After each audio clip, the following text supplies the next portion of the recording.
tahun 2022 udah mau habis aja ya, nggak berasa. Dan seperti biasa, tradisinya kalau di YouTube itu akhir tahun selalu ada rekomendasi smartphone dari harga entry level, mid range maupun sampai flagship. Dan beberapa channel yang saya suka nonton itu udah bikin, tapi ada satu smartphone nih yang saya suka banget, yang saya sangat rekomendasiin dan banyak dari kalian juga suka. Yang saya ngeliat absen di listnya mereka. Beberapa yang saya favorit suka nonton biasanya Jagat Review, Gadgetin. Saya bingung kemana ya smartphone yang satu ini, ternyata nggak ada di listnya mereka. Oke, langsung aja kita bahas. Nama saya Joshua dan ini adalah Samsung Galaxy A33. Oke, Samsung Galaxy A33. Ini handphone yang sebenarnya kita udah pernah bahas ya. Lihat reviewnya di sini kalau kalian belum nonton. Itu juga antusiasme dari teman-teman kalian juga lumayan banyak sebenarnya. Em, Sejarahnya seri A kepala 3 ini kurang diminati karena selalu dimending sama A kepala 5, A50, A51, A52, A52s 5G. Tapi yang tahun ini sebenarnya dari awal peluncuran ini kelihatan menarik banget kalau disandingin sama A53 kakaknya yang harganya sedikit lebih mahal. Oke, kita bahas dulu aja deh. Udah 6 bulan kira-kira saya pakai handphone ini. Apa aja yang saya suka dan apa yang saya nggak suka ya. Dan kenapa menurut saya ini masih salah satu yang terbaik sampai sekarang. Bahkan di harganya yang udah turun jauh sekarang ya dari harga peluncuran. Pertama-tama dulu harganya. Oke, dulu peluncuran harga handphone ini rentang 4,5-an sampai sekitar 5,3, 5,4. Tapi sekarang kalian bisa nemuin varian yang bahkan ada di bawah 4 juta. Dan itu untuk spesifikasi yang ditawarin seperti yang kalian bisa lihat, itu luar biasa value-nya dengan brand Samsung.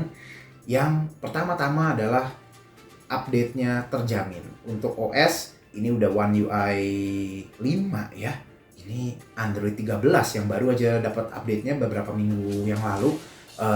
Ya, memang handphone ini seperti seri A yang lainnya dijanjikan untuk sampai 4 tahun software update-nya, di support-nya. Oke lah, kalian nggak akan pakai handphone level segini biasanya sampai 4 tahun, tapi nice to have, nice to know bahwa kemungkinan besar selama kalian pakai smartphone yang satu ini, Samsung akan selalu mensupport software-nya secara berkala. Dan juga berlanjut ke bagian positifnya, performanya. Banyak yang komplain ya, Exynos tuh selalu jelek, Exynos itu selalu nggak mau panas, baterainya boros. Which is yang kedua itu ada benernya, tapi performanya ini mantep loh untuk sehari-hari. Dia bisa menjalankan layarnya 90 Hz ini dengan konsisten, hampir selalu nggak ada stutter. Dan dibandingin sama handphone-handphone seperti Xiaomi misalnya ya kita ngomong terus terang aja ya, bahwa kalau Xiaomi dan beberapa brand lain itu untuk kelas mid-range masih banyak harus ada optimalisasi untuk masalah refresh.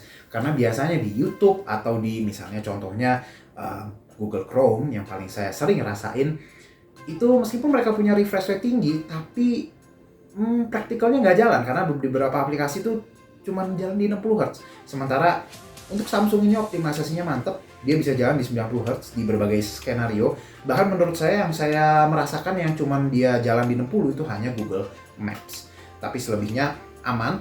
Dan juga layarnya ini masih tetap keren loh. Meskipun ini layarnya sebenarnya mirip ya sama Galaxy A32, lalu juga mungkin mirip-mirip sama yang sebelumnya juga. Tapi tetap keren, Super AMOLED Full HD Plus 6,4 inci. Bezelnya oke lah, bagian bawahnya agak tebel, bagian atasnya masih ada poni, tapi nggak masalah. Sekali lagi, karena apa? Karena kalian dapat kamera depannya keren. Ini kamera depannya cuma 13 megapiksel, sebenarnya kecil ya resolusinya, tapi seperti yang kalian bisa lihat, ini hasilnya lumayan mantep. Dan kamera depannya bisa ngerekam video 4K 30 fps. Handphone mana lagi di harga segini yang kamera depannya bisa 4K 30 fps? Nggak ada kan?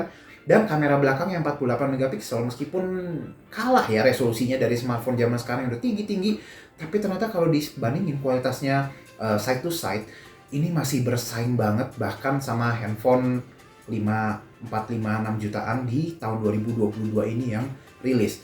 Ini ada OIS dan ultrawide-nya juga surprisingly warnanya masih mirip-mirip sama kamera utamanya meskipun detailnya agak berkurang dan noise-nya lumayan tinggi. Tapi overall kamera ini salah satu poin terkuat di Samsung Galaxy A33, dan menurut saya untuk harga di bawah 4 juta untuk satu varian, yang varian 6 dan 128, kamera ini yang terbaik, nggak ada tandingannya untuk harga segitu. Ya kalau kalian buat nyari kamera, nggak usah jauh-jauh deh nyarinya ya, langsung aja beli yang satu ini.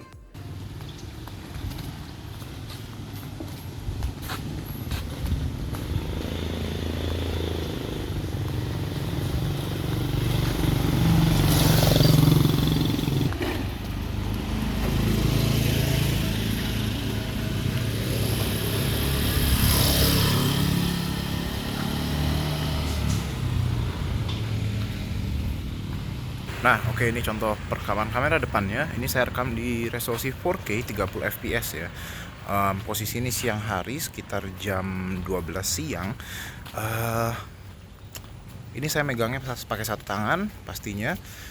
Tangan saya kurang lebih agak nekuk, tapi nggak terlalu nekuk-nekuk banget. Jaraknya kurang lebih ya sekitar 20-30 cm lah dari mikrofon. Gimana kualitasnya? Untuk gambarnya mah kayak gini ya, standar seperti yang kalian udah tahu juga. Kalau dynamic range-nya masih bagus, masih kejaga muka saya dengan jelas. Untuk audionya pasti bagus ya, karena ini Samsung yang 1 jutaan aja udah mantap mikrofonnya, apalagi yang 45 jutaan. Iya, kurang lebih seperti ini untuk hasil perekaman kamera depannya. Sekarang kita coba ke malam hari ya, yuk.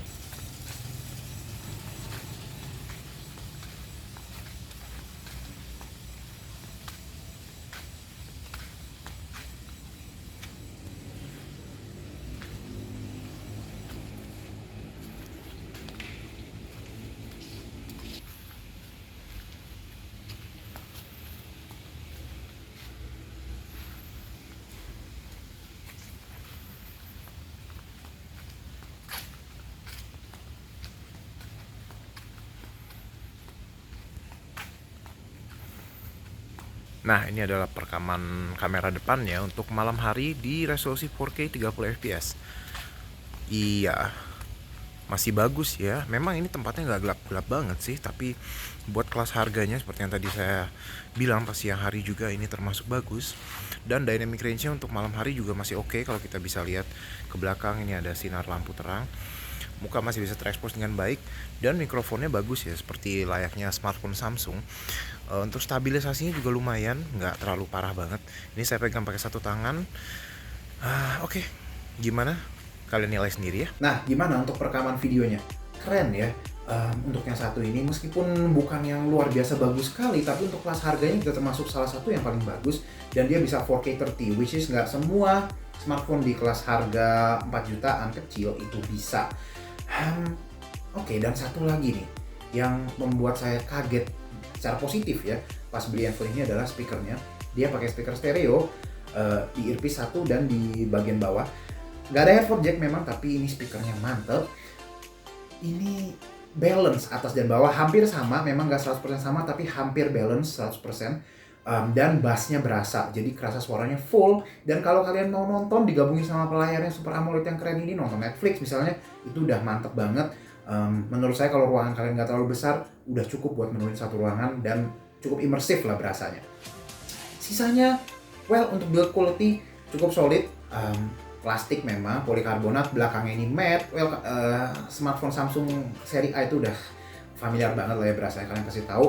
Tapi yang saya suka dari desainnya seri A yang tahun ini, A33, A53, dan A73 adalah dia untuk frame-nya dan kacanya itu nyatu. Jadi maksud saya nyatu, ini nggak ada frame plastik. Banyak smartphone di kelas harga mid range, bahkan sampai yang 6-7 juta pun ada seperti gundukan ya, seperti frame lagi, dari frame pinggir ke layarnya itu ada frame plastik warna itu, kalian pasti tahu apa yang saya maksud. Dan untuk yang satu ini nggak ada, jadi benar-benar berasanya enak, dari frame langsung nyatu ke layar, which is something yang kalau kalian megang itu berasa enak sih. Layarnya juga nggak tajam, dia ada sedikit kayak 2,5 dimensi pinggirnya. Bagus lah untuk kualitas layar, ini nggak ada komplain. Gorilla Glass 5 juga. Well, sisanya standar Samsung, IP67, aman, dan garansinya ya pasti di mana-mana lah ya counternya Samsung. Cuma satu kelemahannya, well, dua kelemahannya menurut saya. Yang satu itu baterainya. Entah kenapa saya tuh bingung. Smartphone ini pakai baterai 5000 mAh, tapi ya daya tahannya masih kurang ya kalau dibandingin sama merek-merek lain kayak Xiaomi atau Vivo atau Realme, bahkan dengan kapasitas yang mirip-mirip. Ini masih cukup tertinggal jauh. Saya nggak ngerti entah itu karena penggunaan chipset Exynos atau memang optimalisasinya gimana, tapi ini udah sampai Android 13 masih kurang juga untuk baterainya. Lebih baik daripada pas pertama beli, jadi ada improvement tapi masih kurang dibandingin dengan smartphone dengan kapasitas yang sama. Untung aja chargingnya lebih, ya 1 jam lebih dikit, jadi lumayan cepet. Jadi ya, kompensasinya oke lah, meskipun bukan yang tercepat. Sekali lagi chargernya cuma 25 watt, tapi Samsung 25 wattnya bisa lebih kencang dari merek-merek lain yang 30 watt lebih ya. Lalu kelemahan kedua menurut saya adalah gaming. Pastinya ini Exynos 1280, meskipun dia secara benchmark itu cukup powerful untuk kelas harganya, untuk gaming optimalisasinya seperti biasa Samsung itu cukup tidak memuaskan, dengan kata yang sopan ya, ini saya bilang ya. Kalau saya nggak sopan, ini jelek banget optimalisasinya, karena smartphone dengan power yang lebih rendah aja bisa dapat frame rate ataupun jaringan grafik yang lebih tinggi di game-game yang populer. Tapi ini nggak bisa, bahkan kalau main Genshin Impact, ya saya udah nggak usah tunjukin, kalian udah tahu pasti di mana-mana bahwa 1280 ini tidak oke untuk Genshin Impact. Sayang sekali ya, padahal sebenarnya performa chipnya sendiri harusnya bisa ini, karena ini chipnya bersaing sama Dimensity 900 harusnya secara teknis. Kesimpulan saya untuk si A33 ini, buat kalian yang memang ingin nyari smartphone di akhir tahun ini dengan harga sekitar 3,9 sampai 4,5 untuk akhir tahun ini ya, di bulan Desember 2022, ini salah satu smartphone yang sangat layak dipertimbangkan. Kalian dapat layar keren, kalian performanya reliable meskipun untuk gaming kurang, kameranya saya bisa bilang yang terbaik di kelas harganya, speakernya mantep, udah IP67, chargingnya cepet. Kalau kalian memang nggak butuh handphone yang harus tahan 24 jam dari pagi sampai malam misalnya, dan kalian bisa luangin waktu sedikit untuk ngecas misalnya pas siang, pas makan siang, atau pas sore, pas pulang ke rumah, ini handphone yang sangat layak di pertimbangan. Cuman ya sekali lagi di dalam kotaknya nggak ada charger, jadi kalian harus beli lagi 300.000 chargernya Samsung ya, jadi ya extra cost lah. Sekian dulu kira-kira, semoga video ini bisa membantu kalian yang memang lagi nyari smartphone di akhir tahun 2022 ini dengan harga kurang lebih 4 jutaan. Handphone ini bukan handphone yang sempurna, tapi layak dipertimbangkan buat kalian yang memang nyari smartphone kamera. Oke, sekian dulu. Thanks for watching and I will see you guys in the next video. Bye bye.